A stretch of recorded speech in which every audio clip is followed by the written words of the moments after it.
Hi, everyone. This is Pam Torrey from Ingage, and you're listening to the Engaged podcast.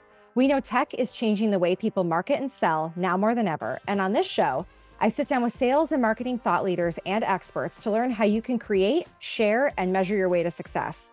Today, I'm chatting with Lisa Lewis, who recently joined Engage as an enterprise account manager, bringing a wealth of experience in the tech space. She's here to share insights on how businesses can adopt new systems and technologies successfully. Thanks for joining us today, Lisa. Thank you, Pam. It's an absolute pleasure to join you today. Well, I'm really excited to have you here with us because you are pretty new to the Engage team. I think you've only been here for a few months at this point. And I don't think most of our customers have had the pleasure of getting to meet you yet because you do work with a fairly segmented group of our customers. So I would love, since you've recently joined Engage, can you give our listeners a snapshot of your background and how it brought you to this role here? Happy to do that. Being passionate about leveraging technology to solve business challenges, I've spent the last 2 decades providing best in class, scalable solutions to my clients that really help them operate more efficiently and effectively and grow revenue. And I'm absolutely thrilled to have this privilege with Engage. I'm looking forward to strategizing with our customers on how Engage can further empower them, as well as their dealer, contractor, and distributor networks to really drive revenue growth. So, one of the hot topics, both on our podcast as well as on pretty much every webinar I've done for the last, I don't know, 6 months, has been around best practices when adopting new tech within a business. And I think that this affects businesses of all sizes, whether you're, a small company and you just have a handful of reps, or you're a big enterprise organization that has a distributed contractor network all over the country. So, from your experience, what have you seen companies do successfully to implement new systems? It's a great place to start. Early communication about an upcoming implementation to those most impacted is critical. To achieve this, here's some key strategies. Let me elaborate on what I'm talking about here. Early communication and involvement really starts by communicating those upcoming changes to all stakeholders. Use appropriate channels such as meetings, emails, company newsletters to ensure that the message reaches everyone. Highlight the reasons the change is going to be beneficial to the organization and really include about how it's going to align with the organization's strategic goals. Get them in the game and get them to understand by sharing that information. Their livelihood depends on it, right?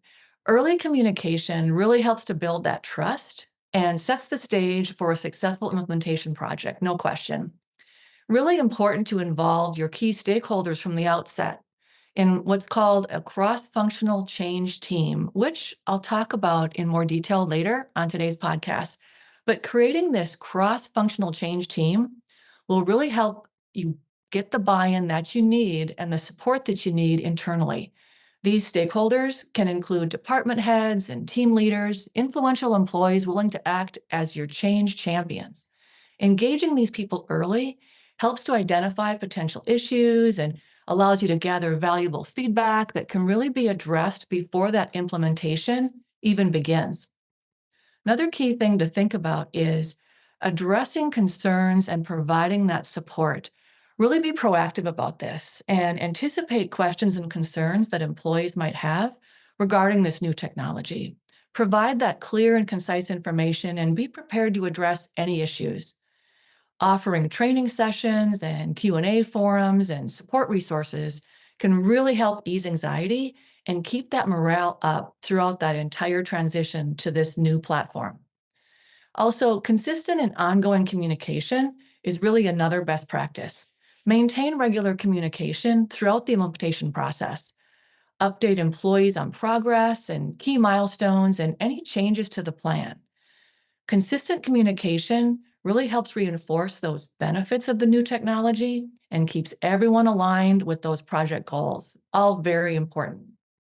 So, you talked a little bit earlier in that answer about having a champion and about trying to get those cross collaborative groups together. Something that I've discussed again in pretty much every webinar that I have done recently is about trying to get the whole team involved and getting everybody collaborating on implementing new systems, new technologies. What can businesses do to get the whole team involved and really get them providing feedback, giving constructive feedback? I think that's the big thing that we want from folks when we're implementing new technology is Oh gosh. constructive feedback. How Yes. do you recommend that businesses really foster that sort of collaborative environment? Yeah, it's a great direction to take this.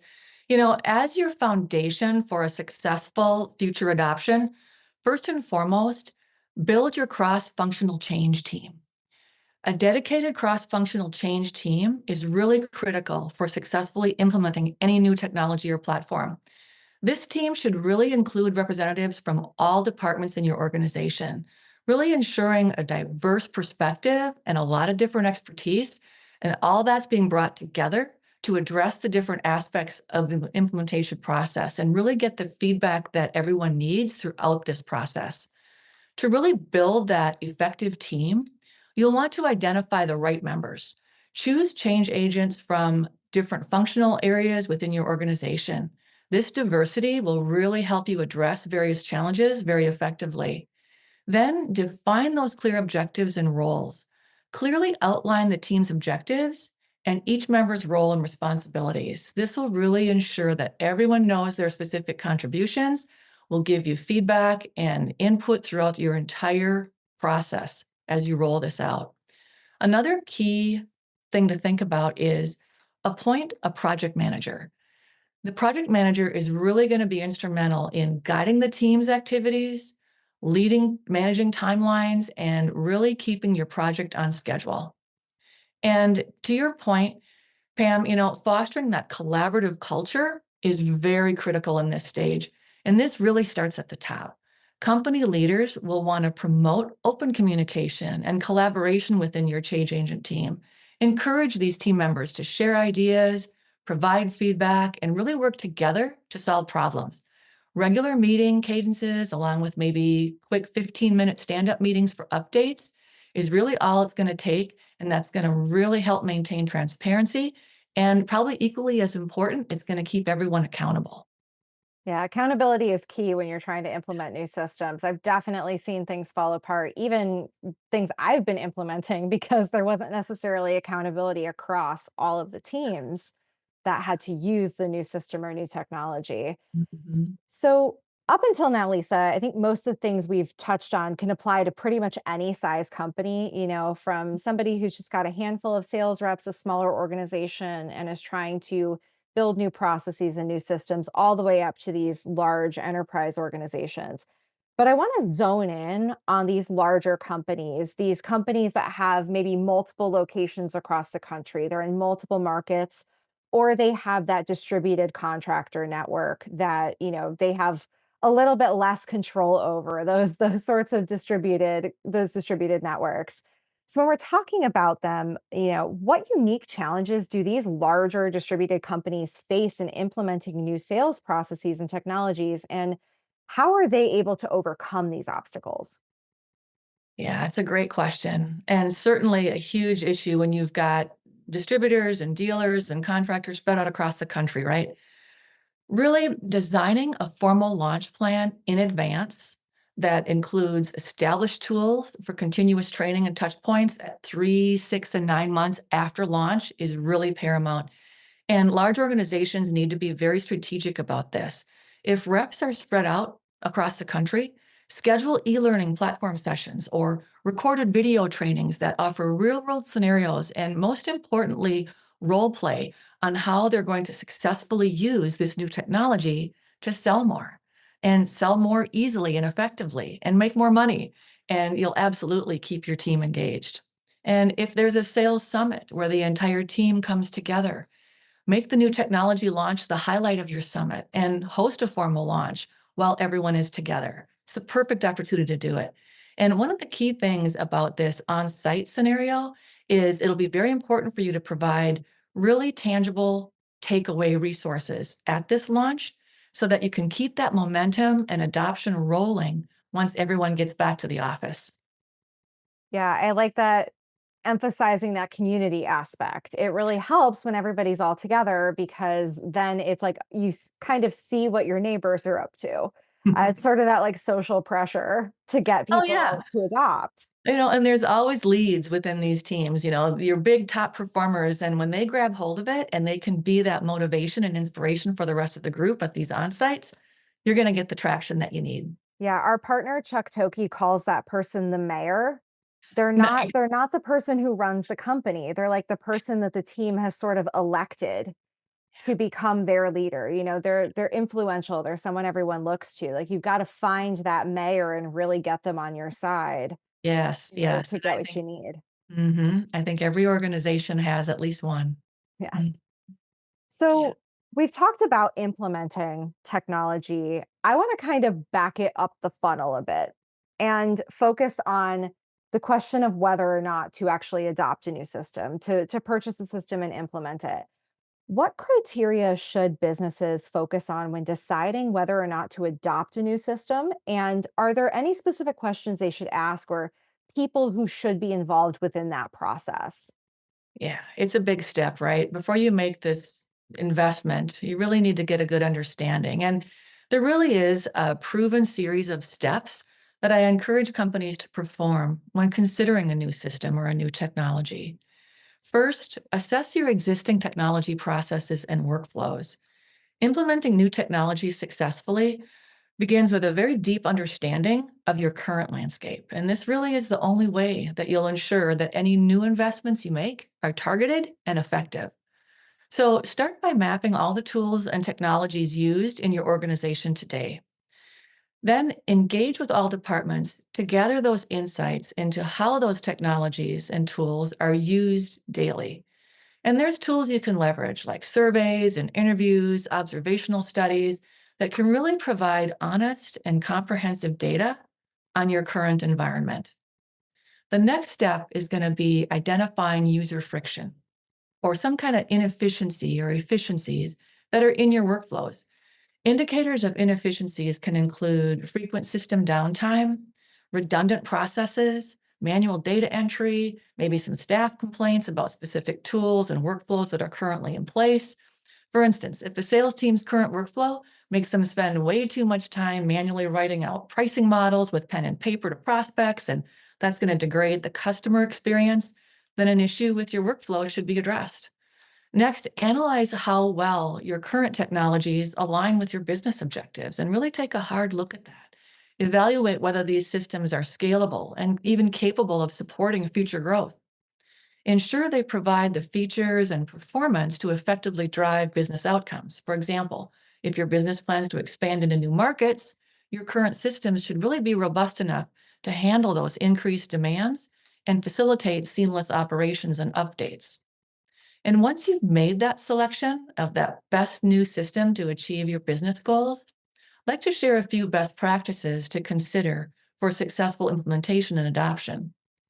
If your new technology investment really significantly affects your IT infrastructure, then create a sandbox environment for testing and train your user champions in that sandbox.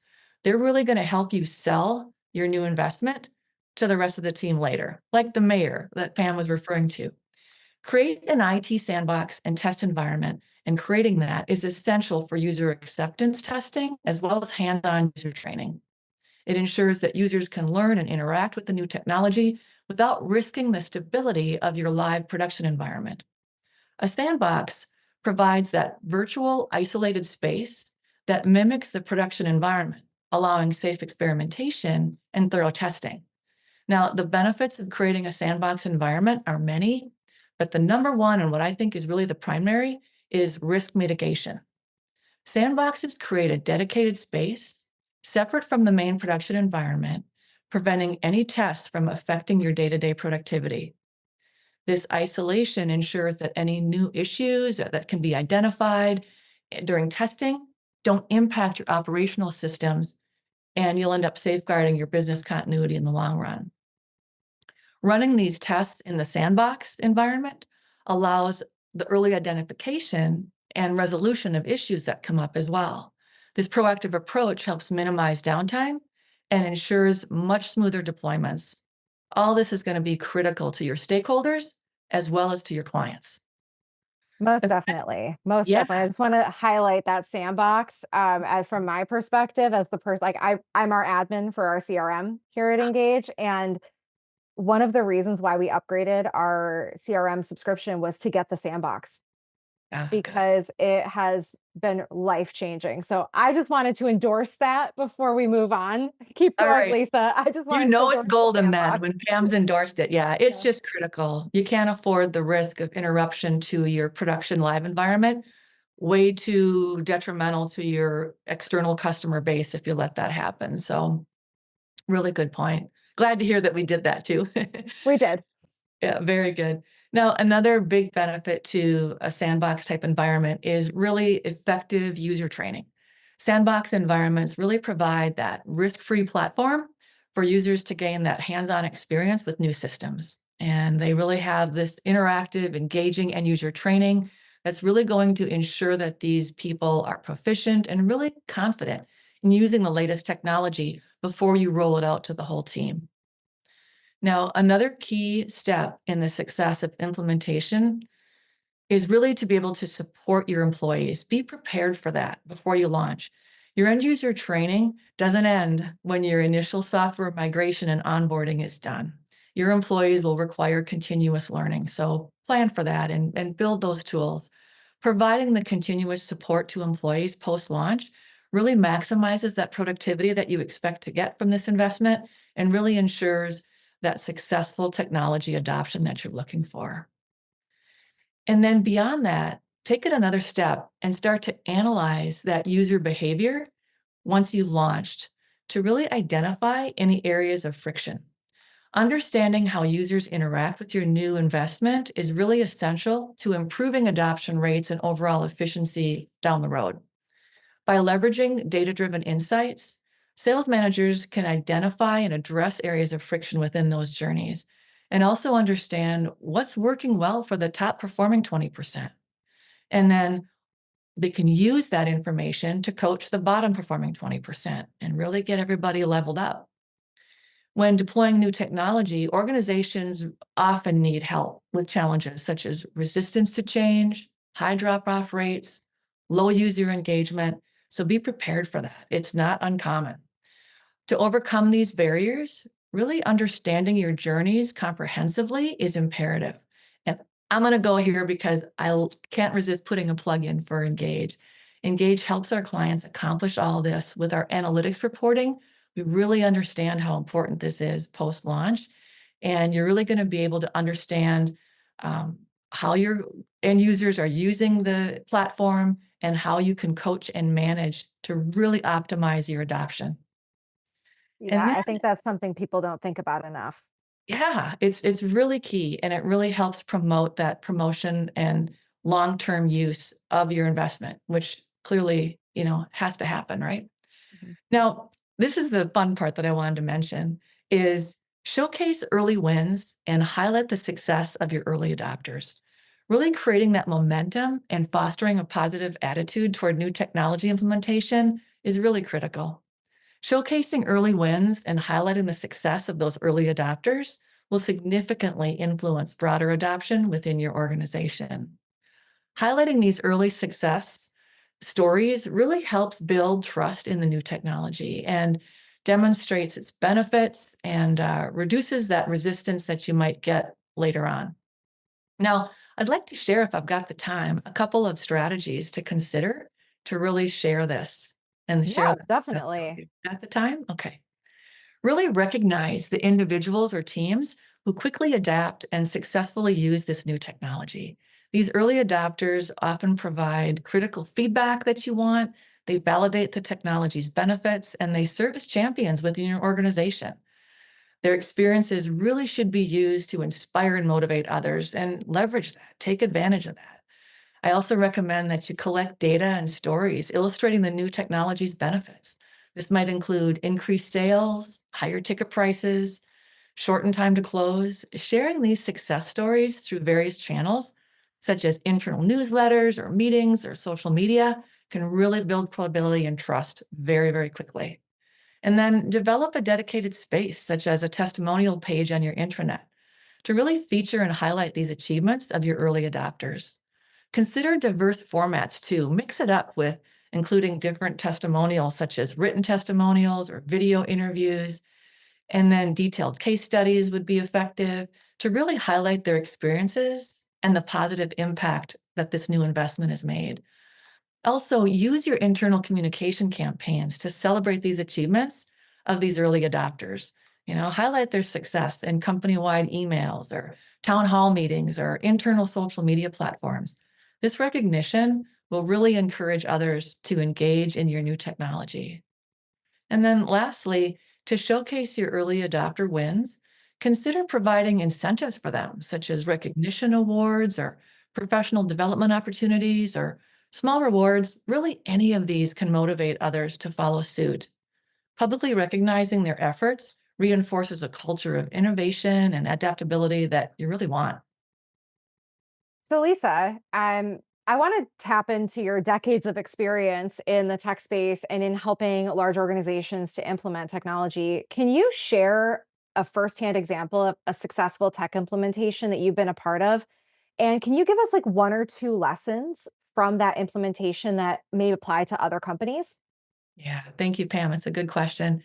The organizations that I've worked with over the years have all gone through a CRM system implementation or replacement CRM project. So the implementations that really went the smoothest and the most successful across the entire sales and customer success teams were those where the leadership team involved those key stakeholders and built that change team early in the process. They managed that project from start to finish. Leadership got involved to promote the motivation and the collaboration that was necessary, but that change team was really effective in making it happen. They also ensured that the new solution integrated seamlessly with existing systems, and that's another key factor here to consider. With all the different apps and platforms that we use in our business world today, there's a lot of integration that you can demand up front as you're working with your vendors to really make sure that you have a full understanding. What have I invested in already that I can still protect and not have to replace? How can I merge these together to really make a comprehensive platform for my teams to use? And really taking all this into consideration, this approach was pivotal in making the right investment decision and guaranteeing adoption across all teams and really improving those efficiencies and growing revenue, which were the ultimate goals. Yeah, I think it's almost like you're crowdsourcing enthusiasm from your company in order to get this technology implemented to get these new systems in. You don't just want it to be leadership that's jazzed. You Right. got to crowdsource it. You've got to get rank and file team members excited about something that hopefully is going to make their day easier. Yes, absolutely. So, before we wrap up, Lisa, I have a question that I make everybody answer when they come on the podcast. Uh-oh. What's one trend that you think every business owner or sales manager should have on their radar this year? Hmm. Good question. There was a recent study by IDC that showed that 68% of remodeling conversions start with an online search. Today's tech savvy buying market continues to educate themselves about products and services well before they reach out to a sales rep at a home improvement company. Today's buyers demand and make their decisions based on the total customer journey and experience that they learn during your organization's selling process.